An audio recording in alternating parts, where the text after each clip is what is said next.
Hello viewers, thank you for joining me. Romance has never really been my thing. Sometimes I have a hard time explaining why I continue to give series like this one a chance. In this particular case, there were a lot of circumstantial things that came together at just the right time. There was a sale on manga at the bookstore. I was caught up on all the other series I was reading at the time, and this series was only 3 volumes long. Not to mention that I could tell from a glance that I'd really like the art style. But most importantly, I try to remember that I've been wrong before. Once upon a time I thought Toradora sounded like a generic, cliched tsundere romance, but then I watched it and the story was fun, the characters were great, and it included a lot of heavy topics. So I feel like my judging standards have shifted a little. I try to give the characters more of a chance. Pay less attention to the earliest stages of the romance and see if I can be invested enough in the individual characters to care about the love story by the time it really takes over. And I'm pretty sure I'll be spoiling just about everything anyway, so I can say right now that I'm pleased to have found another series I can add to the list that accomplished that. Love in Focus is the story of Mako Mochizuki as she starts her first year of high school. Her one true passion is photography. She was really close to her grandfather growing up, who was a professional photographer. At the start of the story, he passed away recently, and Mako's thrown herself headfirst into keeping a promise that she made to him, to preserve any moment that really moves her forever with her camera. The whole thing had a really artsy feel to it right off the bat that I loved. I'm a big fan of stories about characters who are really passionate about something, even something I may not know a lot about, so Love in Focus definitely got off to a good start for me. But the story really kicks off when Mako is contacted by Kei, her old childhood friend, who suggests she leaves home to attend the same high school he's at, which has a well-known photographer advising their photography club. Mako was basically raised by her grandfather. She was never that close with her parents, so she jumps at the idea and moves into a boarding house with Kei, quickly discovering that nearly every other tenant is in the photography club also. Although Mako runs into the only one who isn't very early on, and manages to get on his bad side almost immediately. Mitsuru Amemura is quiet and withdrawn. He's grown his hair out so that it almost completely covers his face. His reasons for moving so far from home just to attend high school in this town are rather mysterious, and for some equally mysterious reason, he hates pictures. I was going to say he hates having his picture taken, but a lot of people, myself included, hate having their picture taken, and I don't think there's anything all that complicated about it. But with Mitsuru, you can definitely tell there's a story there, right from our first meeting with him. We just don't have the details yet. The problem is, Mako sees something striking about him right from the moment she accidentally takes her first picture of him, while going for a shot of the landlady's dog.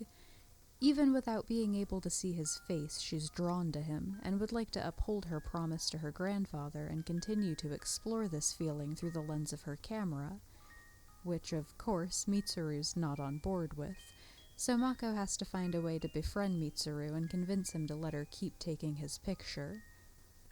I definitely felt like the author did a good job with setting up her characters, because this was very early on, still the first plot point in the story, but I already felt like I really knew Mako and could see that Mitsuru brought out an interesting side in her.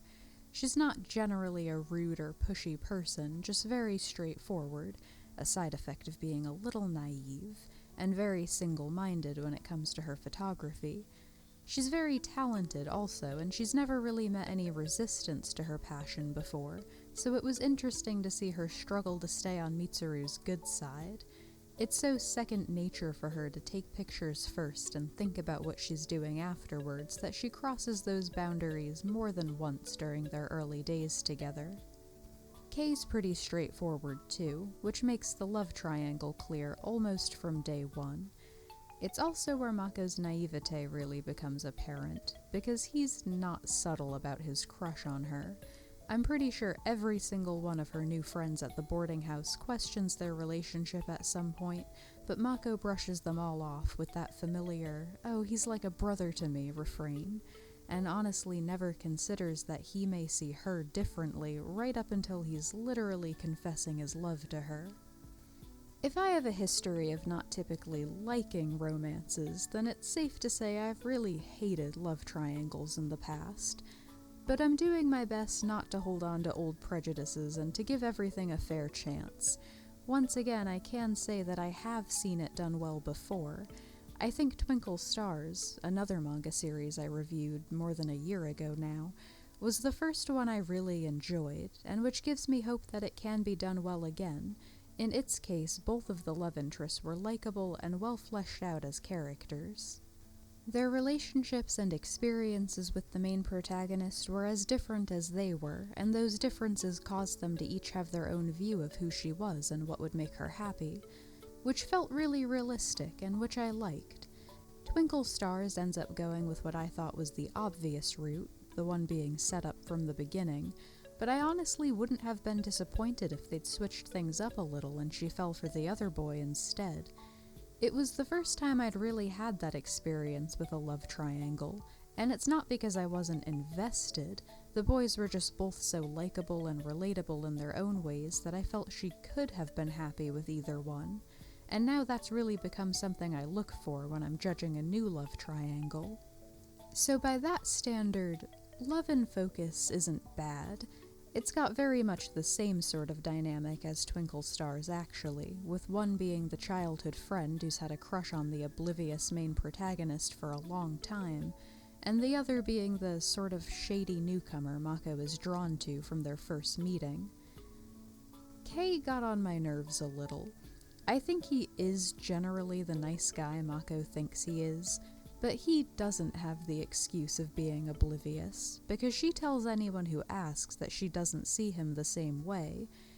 He's just very physically affectionate with her, knowing that she won't see his actions for what they are. It was uncomfortable to me.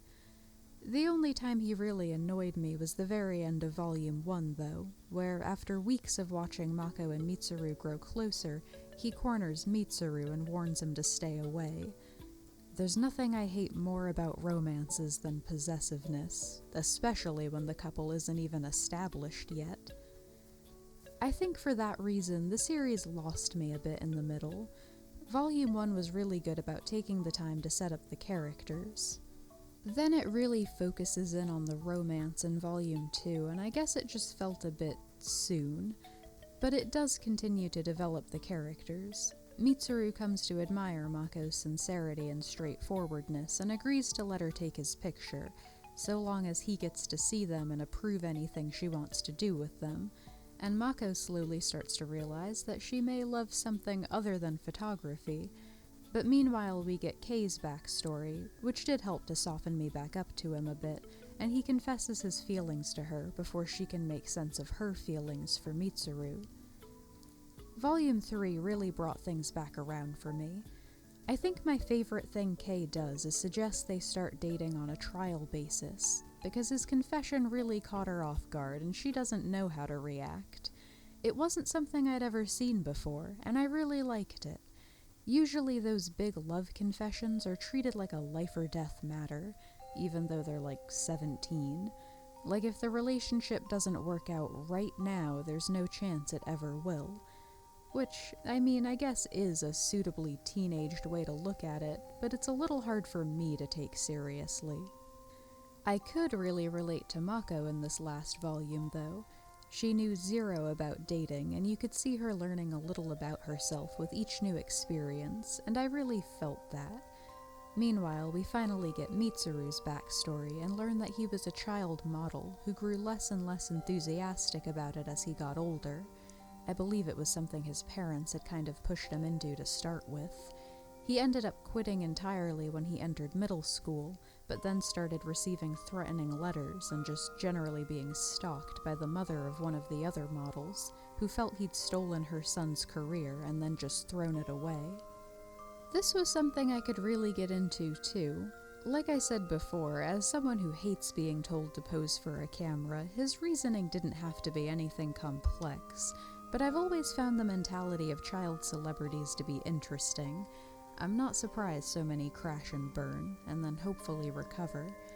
It wasn't hard to imagine how trapped Mitsuru felt.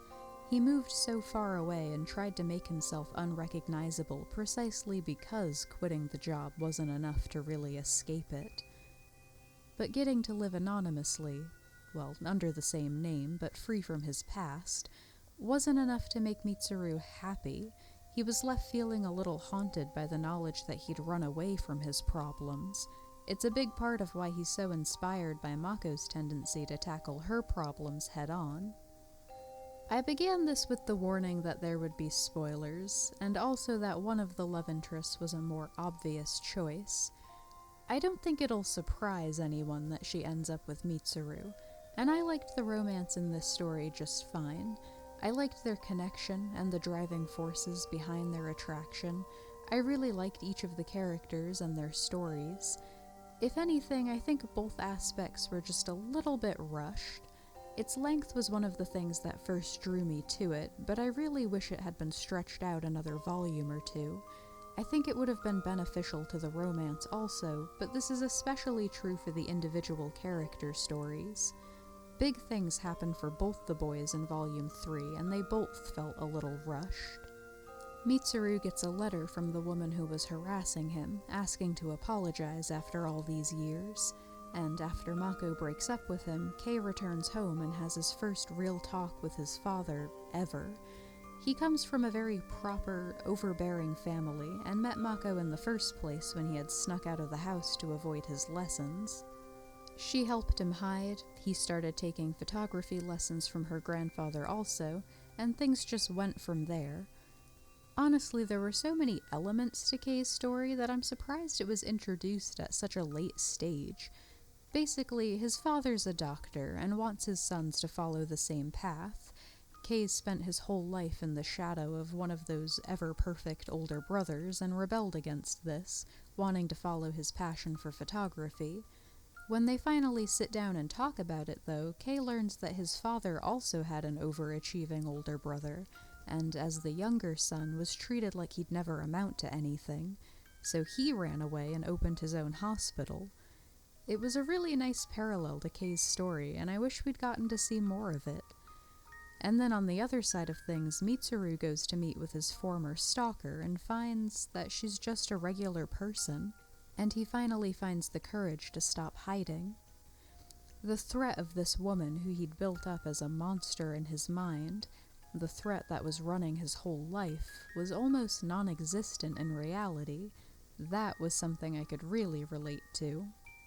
I think both boys' stories had strong lessons in them, and I really wish the readers got to experience them in a more satisfying way. Both moments are related back to Mako in just a few panels of flashbacks.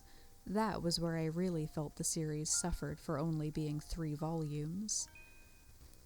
To finally wrap things up, though, I really thought this was going to be one of my shorter reviews. There have only been a handful of romances that I've truly enjoyed, and while I think another volume or 2 would have been good for the characters, I think its brevity was probably a good thing for the love story, which was meant to be the main focus. I know I kind of took a roundabout way of approaching it. In the more drawn-out romances I've seen, the characters tend to cross all sorts of lines to make things more dramatic and exciting. Kei looked like he was going in that direction near the beginning, but then they really pulled it back as the series continued. In general, the love story was sweet, the characters were interesting and likable, and I feel like Love and Focus touched on some deeper issues just enough to be really moving in places. It's definitely not one to miss if you're a fan of romance.